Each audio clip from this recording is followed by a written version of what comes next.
ഇന്നൊരു party wear ആയിട്ടാട്ടോ നമ്മൾ കാണിക്കുന്നത്. നല്ലൊരു സോഫ്റ്റ് ടിഷ്യൂ സിൽക്കിൽ നല്ല ബ്യൂട്ടിഫുൾ ആയിട്ടുള്ള കളർ ഷെയ്ഡ്സിൽ കൊണ്ടുവന്നിരിക്കുന്ന അടിപൊളി അൺസ്റ്റിച്ച് സൽവാർ സെറ്റ് ആണ്. ആരും മിസ് ചെയ്യരുത്, പെട്ടെന്ന് തന്നെ നോക്കാം കേട്ടോ.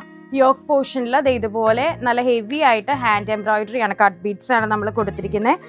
ഇതുപോലെ ഒരു സ്ക്വയർ നെക്കിലാണ് വർക്ക് വരുന്നത്. കൂടാതെ നല്ലൊരു ഡബിൾ ഷെയ്ഡ് വരുന്ന നല്ലൊരു പ്രീമിയം ആയിട്ടുള്ള ടിഷ്യൂ സിൽക്കാണ് വന്നിരിക്കുന്നത്. ദുപ്പട്ട വരുന്നത് നല്ലൊരു സോഫ്റ്റ് ഗ്ലാസ് ഓർഗൻസ ദുപ്പട്ടയാണ് with floral print. Plain colour സാൻഡൂൺ ആണ് ബോട്ടം വരുന്നത് കേട്ടോ. റേറ്റ് ആണ് ഏറ്റവും ഹൈലൈറ്റ് 795. നല്ലൊരു ലാവൻഡർ കളറാട്ടോ. ഗ്ലാസ് ഓർഗൻസയാണ് ദുപ്പട്ട വരുന്നത്. ബ്യൂട്ടിഫുൾ ആയിട്ടുള്ള കളറാണ്. ഗ്രീൻ കളറിൽ ഇതുപോലെ ഹെവി നമ്മൾ ബീഡ്സ് വർക്ക് ആണ് ചെയ്തിരിക്കുന്നത്. ഗ്ലാസ് ഓർഗൻസയാണ് ദുപ്പട്ട വരുന്നത്. ഒരു ബ്രൗൺ ടോൺ ആട്ടോ. ഇതാണ് അതിന്റെ ഒരു മെറ്റീരിയൽ വരുന്നത്. നല്ലൊരു സോഫ്റ്റ് ആയിട്ടുള്ള ടിഷ്യൂ സിൽക്കാണ് മെറ്റീരിയൽ വരുന്നത്. ദുപ്പട്ട വരുന്നത് ഇതുപോലെ ഡാർക്ക് മാവ് ഷെയ്ഡാണ്. ഇതാണ് അതിന്റെ ദുപ്പട്ട പെയർ ചെയ്യുന്നത്. ഗ്ലാസ് ഓർഗൻസ ദുപ്പട്ടയാണ്. അപ്പോൾ ആരും ഈ ഒരു നല്ല കളക്ഷൻസ് മിസ് ചെയ്യരുത്. ഇപ്പം ഫെസ്റ്റിവൽ സീസണിലൊക്കെ ഒരുപാട് പേർക്ക് ഉപയോഗിക്കാവുന്ന രീതിയിലാണ് നമ്മൾ എല്ലാ അറ്റയേഴ്സും കൊണ്ടുവരുന്നത്. ഇനി പെരുന്നാൾ ടൈപ്പും എല്ലാം നമ്മൾ ലോഡ് ചെയ്യുന്നുണ്ട്. താഴെ കാണുന്ന നമ്പറിലേക്ക് വാട്സപ്പ് ചെയ്യുക. സ്ക്രീൻഷോട്ടോട് കൂടെ വാട്സപ്പ് ചെയ്യുക, പർച്ചേസ് ചെയ്യുക.